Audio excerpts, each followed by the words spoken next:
Bonjour à toutes et à tous, bienvenue dans Big Five, le podcast foot européen du journal L'Équipe. Le monde entier l'attendait depuis 2 mois. Et bien ça y est, le premier classico de la saison a enfin eu lieu. 0-0 au Camp Nou entre le FC Barcelone et le Real Madrid ce mercredi 18 décembre. La soirée a été marquée par des affrontements entre policiers et manifestants indépendantistes catalans.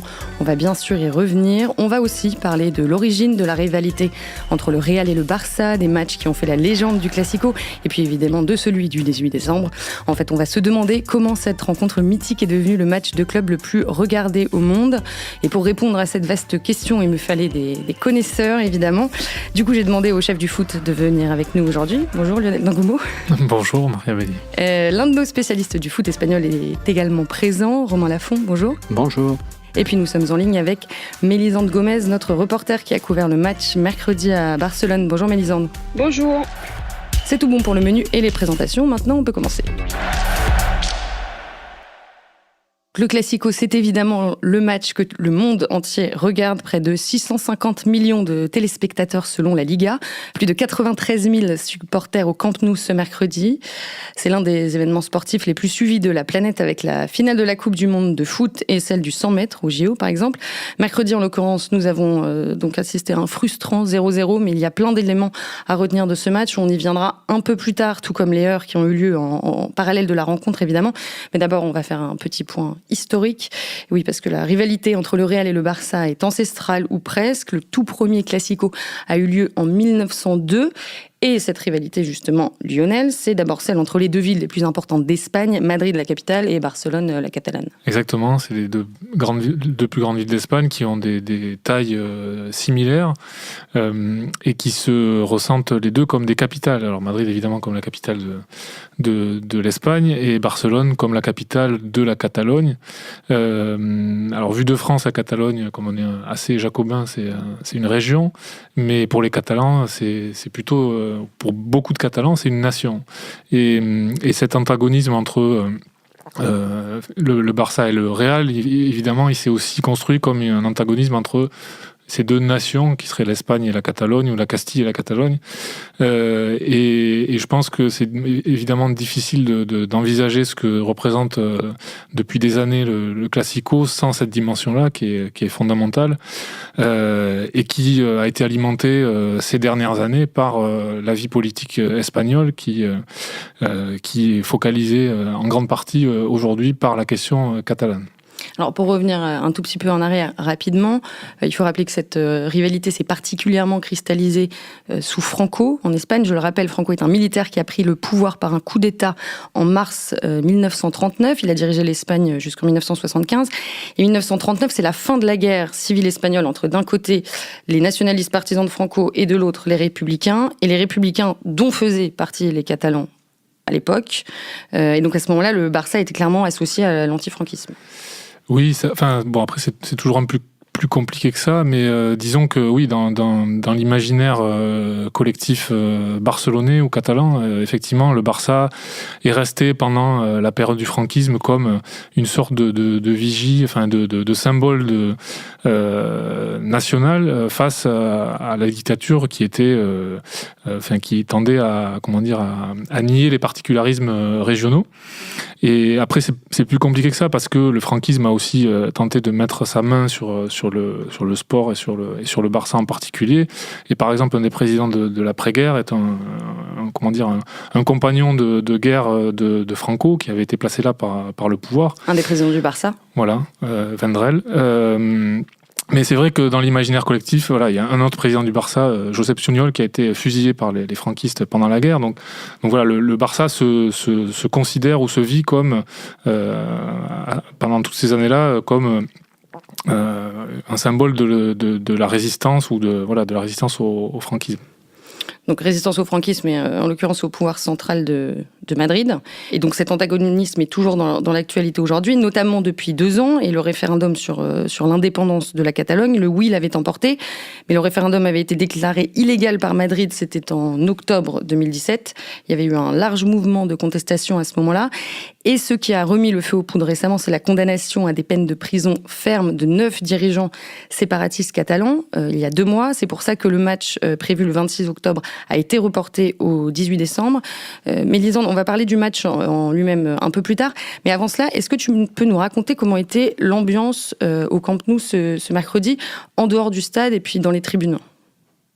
Bien, elle était assez particulière parce que les autorités redoutaient énormément des débordements. Le match avait été reporté une première fois et il y avait une manifestation organisée à l'appel du mouvement Tsunami démocratique qui avait appelé les gens à venir se réunir autour du stade aux quatre coins du Camp Nou et de converger ensuite pour dans une ambiance quand même, en tout cas l'appel était dans une ambiance un peu pacifiste pour appeler l'Espagne à s'asseoir autour de la table des négociations sur cette question.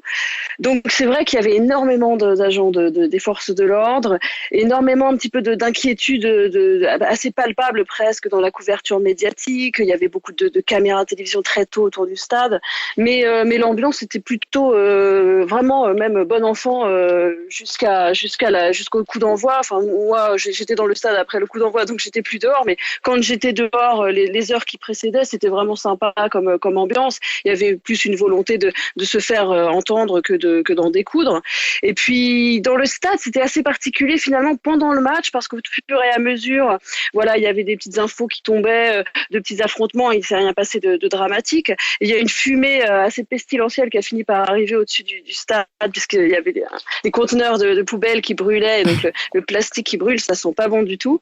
Et il y a eu ce jeté de ballon pendant le match ensuite à la 55e minute, des ballons jaunes un petit peu. Voilà, ils avaient aussi dans l'idée d'essayer d'interrompre un petit peu le match pour que ça se voit à la télé, même si dans ce genre de cas, les caméras s'éloignent du terrain. Donc je pense que les télés n'ont pas repris l'affaire. Mais il y a eu beaucoup d'inquiétudes et finalement pas beaucoup d'incidents. Ça a un petit peu chauffé en fin de soirée avec les forces de l'ordre, mais voilà, quand on est sorti aux alentours de minuit du stade, tout était rentré dans l'ordre. Il y avait 2-3 camions de pompiers qui éteignaient les dernières poubelles en feu. Et finalement, le football a pu, en tout cas le match a pu se jouer normalement. Et c'était vraiment une des inquiétudes de la Liga et de l'Espagne en général. Ouais, et à ce stade, au moment où on enregistre, il y a eu 10 arrestations et 64 blessés selon l'AFP. Aucun blessé grave, je le précise. Est-ce que certains joueurs ou dirigeants du Barça se sont exprimés à ce sujet avant ou après le match ?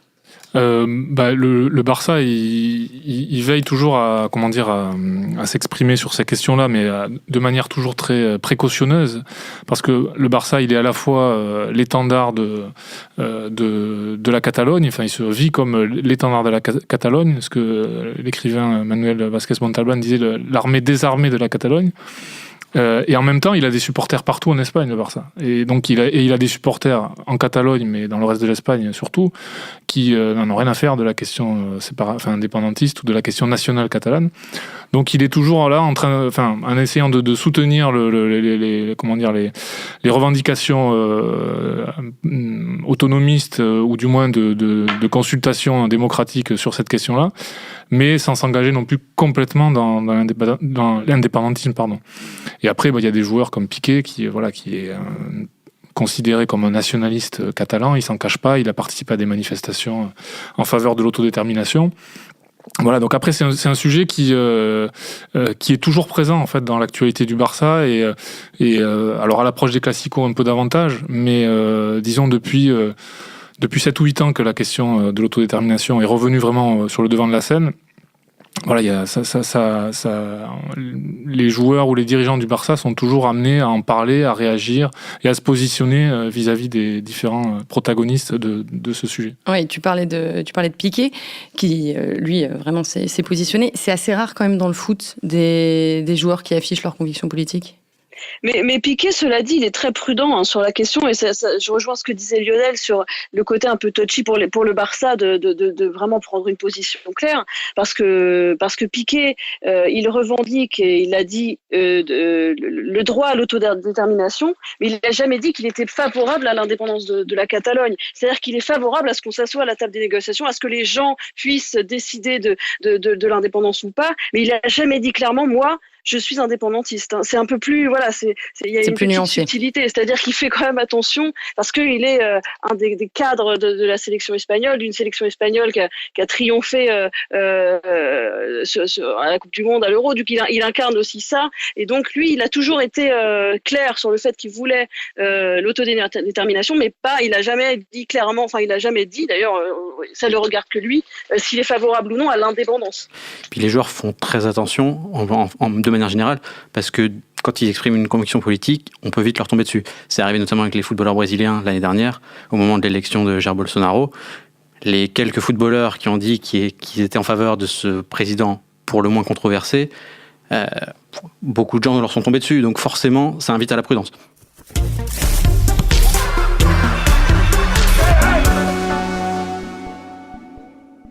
On va maintenant laisser de côté la politique et parler un peu football tout de même. Il faut bien revenir sur le terrain pour un petit peu de légèreté.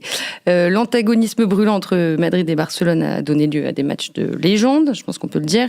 Selon l'UEFA, il y a eu 243 rencontres officielles entre le Real et le Barça depuis 1902. Plusieurs d'entre elles sont passées à la postérité, je ne peux évidemment pas toutes les citer, mais pêle-mêle rapidement. 1960, victoire du Barça 2-1 lors du premier tour de la Coupe d'Europe des clubs champions face au Real, quintuple champion en titre du grand Alfredo Di Stefano. 1974, en championnat, Johan Cruyff illumine Bernabéu pour son premier Classico et Barcelone l'emporte 5-0. Puis 2002, les Galactiques s'imposent 2-0 en demi-finale allée de la C1 grâce notamment à un lob sublime de Zinedine Zidane. À l'époque, Zizou est au sommet de son art et il sortira sous les applaudissements du Camp Nou, ce qui est assez rare pour être souligné.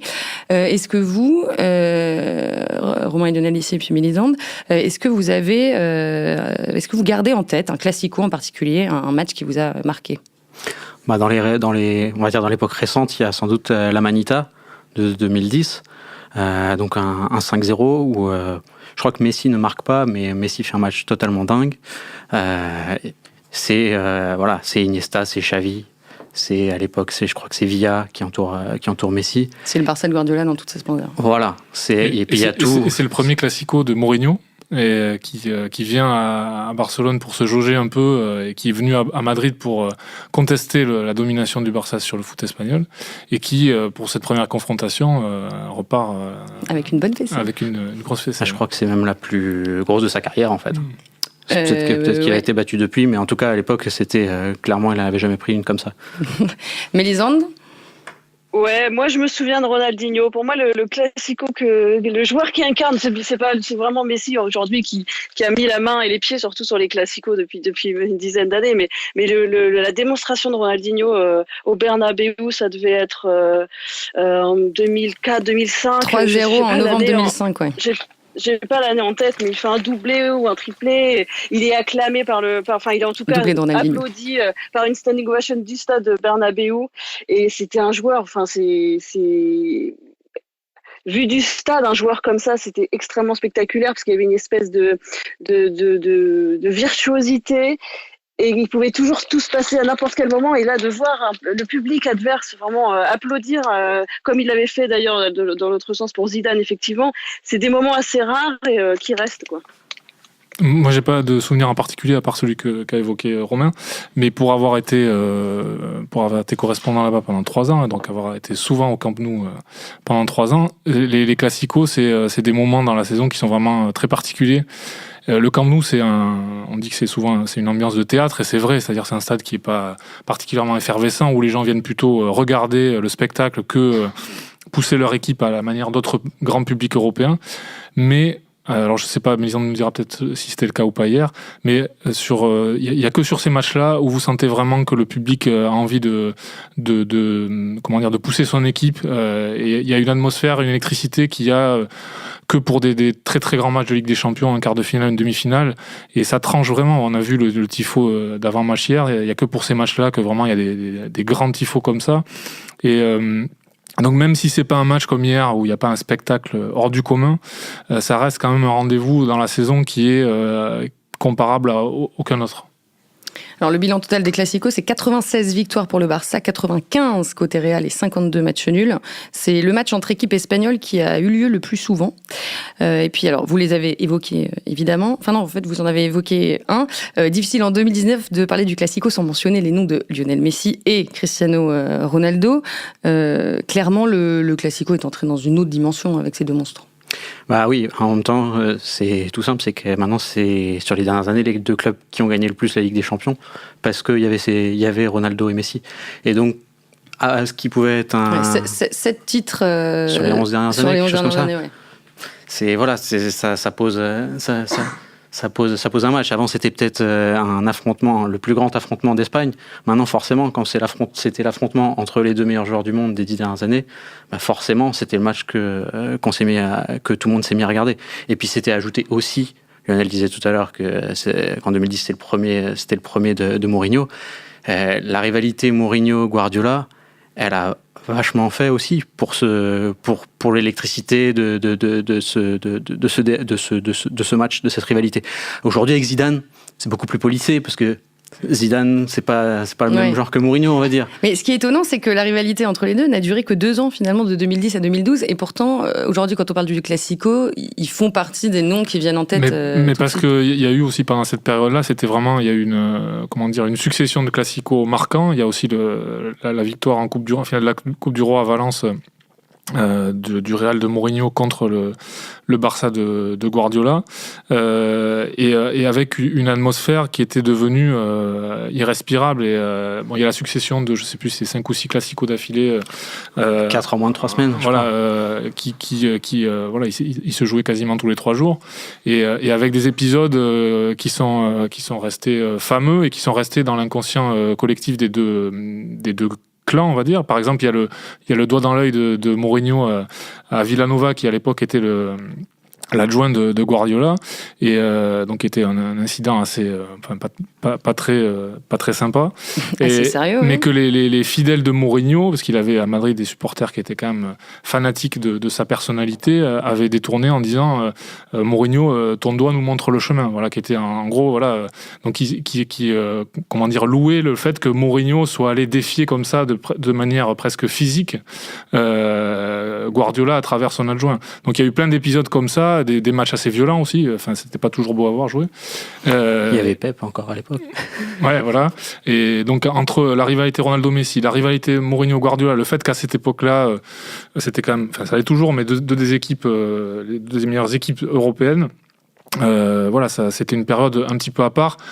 Aujourd'hui, ça a perdu un peu de ce sel-là. Ça reste un grand match, mais c'est peut-être plus autant le match qui domine tous les autres, quoi. Parce que à cette époque-là, je pense qu'il n'y avait aucun match qui pouvait rivaliser, que ce soit dans le niveau de jeu ou dans le niveau de star, etc., dans l'intensité de ce match-là. Aujourd'hui, peut-être qu'un City-Liverpool vaut autant, sinon plus, qu'un Real-Barça. Oui, ça se discute. En tout cas, tu disais que c'était souvent chaud. En l'occurrence, ce mercredi, ça l'a été pas mal. 3 cartons côté barcelonais et 5 côté merengue. Match très disputé, très technique aussi, mais bon, donc 0-0 à la fin. Une première depuis 2002. Mais Lisande, comment expliquer la domination du Real au Camp Nou ? Je pense qu'elle était collective, très clairement dans leur agressivité. On a senti très vite des Barcelonais un petit peu en dedans, comme s'ils avaient peur de ce qui allait pouvoir leur arriver. On avait l'impression d'une équipe qui n'était pas sûre de grand chose et qui craignait de prendre une défaite à domicile contre le Real. Et ils ont été un peu mangés au milieu de terrain, même complètement mangés au milieu de terrain. Il y a eu un impact très fort dès le départ. Il y a eu un énorme pressing madrilène qui a été constant pendant tout le match, ça a un peu faibli dans le dernier quart d'heure, ce qui est logique parce que ils étaient fatigués. Mais le pressing madrilène, c'était 2 systèmes qui étaient à peu près identiques, avec une défense à 4, 3 milieux de terrain avec une sentinelle, et puis Isco un peu dans l'axe, un peu sur le côté, Messi un peu sur le côté, un peu dans l'axe. C'était assez similaire au niveau du positionnement, mais alors au niveau de l'animation, il n'y avait pas grand-chose à voir. C'est-à-dire que le lien entre le milieu de terrain et l'attaque barcelonaise n'a quasiment jamais été établi, même si De Jong a essayé 3 fois de porter la balle et de casser une ligne, mais il n'y avait pas de jeu. Et on parlait de Messi et Ronaldo, et c'est encore ça aujourd'hui, c'est-à-dire qu'on sent le Barça dépendant complètement des inspirations de Lionel Messi, et il le cherche énormément d'ailleurs au moment de construire, parce qu'ils n'ont pas d'autres idées en tête quand l'adversaire est aussi fort et qu'il met autant d'impact. Et on sent qu'au Real, qui a dominé, qui a eu des occasions, il manque un tueur dans la surface de réparation. Et voilà, c'est sûr qu'il y a eu l'ombre un petit peu de Ronaldo qui a plané hier au-dessus du stade, parce qu'on se dit, s'il avait été là, probablement que le Real aurait gagné ce match. Alors pour revenir sur la grosse intensité madrilène au milieu dont tu parlais, je voulais dire un mot sur le jeune Federico Valverde, qui était milieu relayeur droit hier soir. Qui fait un début de saison remarquable. C'est une trouvaille de Zidane, et hier il a encore confirmé. Oui, il fait un début de saison absolument bluffant, d'autant plus que sa progression est assez récente. Je crois que il y a un an, il n'avait pas encore été titularisé une seule fois avec le Real. Il y a un an tout juste, il débutait, je crois, il était au Stade de France pour France-Uruguay en novembre. Oui, il a 21 ans.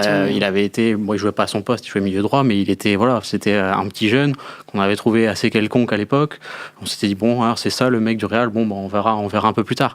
Là, il fait un début de saison assez incroyable. Il a pris tout bêtement la place de Modric. C'est quand même juste le Ballon d'Or 2018. Et il a un culot. On a l'impression que justement la timidité qu'on aurait pu lui trouver l'année dernière, il ne l'a pas, quoi. Et d'ailleurs, c'est lui qui s'est projeté 2-3 fois, qui a même fait 2-3 frappes. Il y en a une qui était deux volets sublime, qui sont superbes. Et voilà, c'est un mec qui a eu une progression en fait assez linéaire. Il est arrivé, je crois que le Real l'a récupéré, avait un accord avec Peñarol avant même qu'il soit majeur. Il est arrivé, il a commencé par jouer dans le Castilla avec Peñarol, le club uruguayen de Peñarol. Il est arrivé, il a joué au Castilla en D3, c'était plus sous le mandat de Zidane. Et ensuite il a été prêté au Depor, je crois, donc il a un peu découvert la Liga. La saison dernière, il a découvert la Liga avec le Real cette fois. Et puis là, cette saison, il est lancé. Ouais, là, il explose. Mais au milieu, est-ce que le choix de ne pas aligner Sergio Busquets côté catalan, évidemment, n'a pas pesé ? Ouais, alors peut-être un peu, mais ça dépend de quel Sergio Busquets on parle déjà. Parce que si c'est le Sergio Busquets de cette saison et des derniers mois, je suis pas sûr que le Barça aurait forcément... Rakitic n'a pas été bon, mais je suis pas... Il leur aurait peut-être donné un peu plus de maîtrise parce qu'ils ont eu du mal à garder le ballon. Mais après, le problème du Barça de Valverde, mais ça date pas du match d'hier, et ça sera leur problème, à mon avis, toute la saison, c'est ce problème qu'ils ont au milieu. C'est-à-dire qu'ils ont au moins un joueur hier qui, pour moi, c'est un très bon joueur, mais qui pour moi n'a pas le niveau, la qualité technique pour jouer à ce poste-là dans cette équipe-là, c'est Sergi Roberto, qui a plein d'autres qualités, qui joue souvent arrière droit, mais et qui a pas fait un match pire que les autres hier. Mais c'est pas, quand on pense que ce poste-là a été occupé par Xavi il y a quelques années, quand vous aviez Xavi, Iniesta et Busquets au top de sa forme, et qu'aujourd'hui vous avez Sergi Roberto, Rakitic qui est plutôt sur le déclin, et De Jong qui a du mal encore, je trouve, à trouver sa place, il sait pas trop où est-ce qu'il doit se situer. Ils ont été mangés au milieu comme rarement le Barça a été mangé au milieu par le Real. Et donc je pense que le Busquets, aujourd'hui, je pense qu'il est parfois plus un problème qu'une solution. Et ils finissent le match avec Vidal milieu droit. Quand le Barça qui finit avec Vidal milieu droit en 4-4-2 avec... je pense que ils ont, au fil des années, ils ont perdu ce qui faisait leur force et leur identité dans le jeu. Alors évidemment, quand ils jouent contre... je sais pas, contre Retafe, ou encore que Retafe c'est une bonne équipe, mais contre une équipe de bas de tableau de Liga, contre Iron ou Valladolid, ils se promènent. Mais là, dans un match comme ça, avec comme le disait Mélisande, un pressing qui leur est imposé très haut, avec de l'intensité et de la qualité technique du répondant en face, on voit qu'ils sont à peine au niveau, quoi. Et je pense qu'ils auront ce problème-là toute la saison. Et puis même, ça fait un moment que ça dure. Ça a été masqué quand il y avait Neymar au Barça par la MSN. Ils avaient une attaque tellement de folie que ça suffisait contre 80% des équipes pour gagner. Mais dès que la MSN tournait pas, je crois que c'est en 2016, le Barça a pu exploser après, à certains matchs. Il y avait encore Iniesta jusqu'à 2015 qui était à vraiment un très bon niveau, Rakitic qui à cette époque-là était vraiment très fort, et Busquets qui était encore dans ses belles années. Mais je pense qu'effectivement, c'est aller en se dégradant, et après, remplacer Xavi et Iniesta consécutivement, je pense qu'il y a peu de clubs qui en seraient capables. Ils se sont un peu trompés dans le recrutement aussi, André Gomes et des joueurs comme ça. Mais aujourd'hui, c'est là qu'est leur problème, parce que Griezmann, ça marche pas très bien non plus, mais c'est d'abord au milieu, on l'a vu hier, qu'ils n'arrivaient pas à garder le ballon, et c'est là que le Real leur a fait très mal. Ouais, il faisait petit garçon, surtout en première mi-temps. C'était assez incroyable de voir cette équipe barcelonaise aussi faible au milieu.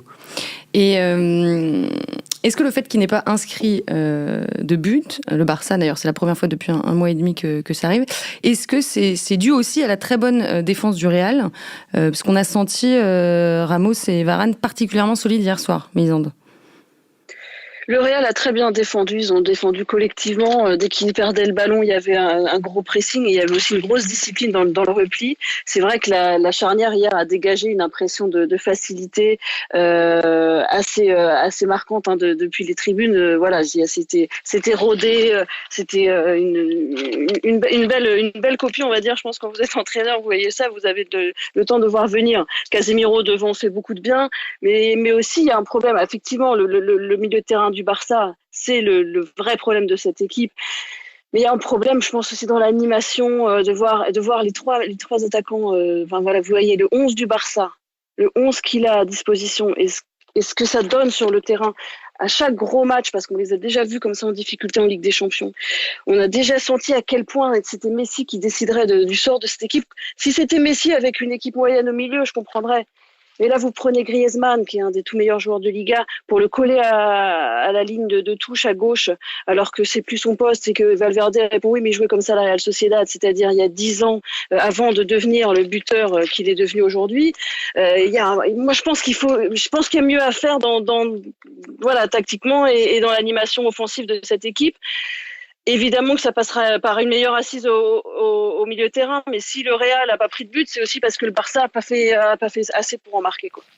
Et est-ce qu'il n'y a pas aussi un problème Luis Suarez? Je sais pas si c'est le problème Luis Suarez, je pense que c'est un problème, c'est le problème de renouveler une équipe qui, à certains postes, arrive en bout de course. Et de la même façon dans Suarez, peut-être. Dans Suarez, mais on parlait de Busquets tout à l'heure, Zidane, au Real, au bout d'un moment, il a sorti Modric et il a mis Valverde. C'est pas un choix facile, mais aujourd'hui, c'est Valverde qui est titulaire, Modric qui est sur le banc. Ils ont recruté De Jong, mais pour moi, alors je sais pas, pour moi, si vous prenez De Jong, c'est pour le faire jouer à la place où joue Busquets. Et je pense qu'ils auront un problème tant qu'ils n'auront pas réglé ce problème-là. Et Suarez, c'est exactement pareil. C'est-à-dire, ils ont pris Griezmann, mais ils ont gardé Suarez, et Suarez, on voit hier, c'est pas lui qui sort alors qu'il n'a pas été très bon. Et Suarez, tant qu'il voudra jouer là et que Messi sera là, il jouera. Donc ils ont ce problème-là à certains postes. Ils l'ont déjà eu et ils l'auront aussi peut-être avec Piqué à un moment donné.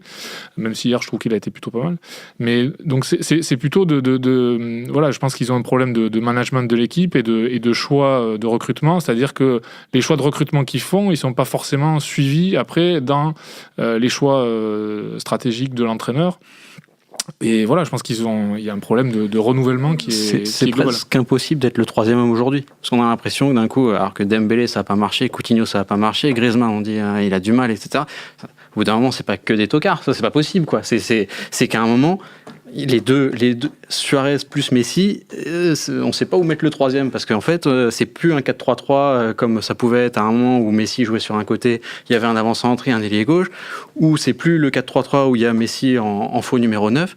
Là maintenant c'est un espèce de système hybride où Messi fait un peu ce qu'il veut, Suarez il reste là où il peut, parce qu'il peut pas, c'est pas un mec, c'est pas Benzema, il peut pas dézonner comme ça 28 fois par match. Il a plus rien du tout, mais même dans la surface, il a pas le coffre, il ne l'a plus. Et donc je pense pas que ce soit le problème que Messi dézone, que Messi fasse ce qu'il veut sur un terrain. Je pense que n'importe quel entraîneur, il lui dit c'est bon, toi tu peux faire ce que tu veux. C'est effectivement qu'il y a des joueurs qui sont, il y a une génération, il y a une équipe extraordinaire Et petit à petit, elle est en train de sortir de scène. Alors on l'a vu au milieu, ça fait mal parce que c'était 2 joueurs, comme il y en a très rarement, deux ensemble dans la même équipe, en club et en sélection, comme il y avait eu Xavi Iniesta. Et maintenant, il y a d'autres cadres de l'équipe, même si Suarez, il est moins historique, mais on sait qu'il est très proche de Messi, qu'il faut faire sortir de scène avec, comme disait Lionel, un entraîneur dont on a l'impression qu'il n'a pas complètement la main sur tout le vestiaire, quoi. Ce qui est normal quand il y a des monstres pareils dans le vestiaire, mais ce qui pose forcément problème, pas pour gagner une Liga éventuellement parce qu'il y a des joueurs extraordinaires, mais pas pour gagner une Ligue des Champions ou pour avoir une grosse intensité dans tous les gros matchs. Et on voit que l'équipe elle a des lacunes à plusieurs postes qui sont vraiment problématiques, quoi. Bon, en tout cas, ce match n'a rien changé au classement de la Liga. Après 17 journées, le Barça et le Real sont en tête avec 36 points chacun. Le Barça devant grâce à une différence de but favorable. C'est terminé pour aujourd'hui. Je vous renvoie à notre épisode sur l'identité menacée du FC Barcelone. Je viens d'y penser. Merci beaucoup à tous les 3, Mélisande Gomez, Lionel Dangoumou et Romain Lafont. Merci aussi à Roland Richard et à Sébastien Salis pour la réalisation. Et chers auditeurs, je vous retrouve la semaine prochaine pour un numéro spécial Boxing Day avec Vincent Duvic et Pierre-Étienne Minondio. Et d'ici là, je vous souhaite de merveilleuses fêtes de Noël. À très vite.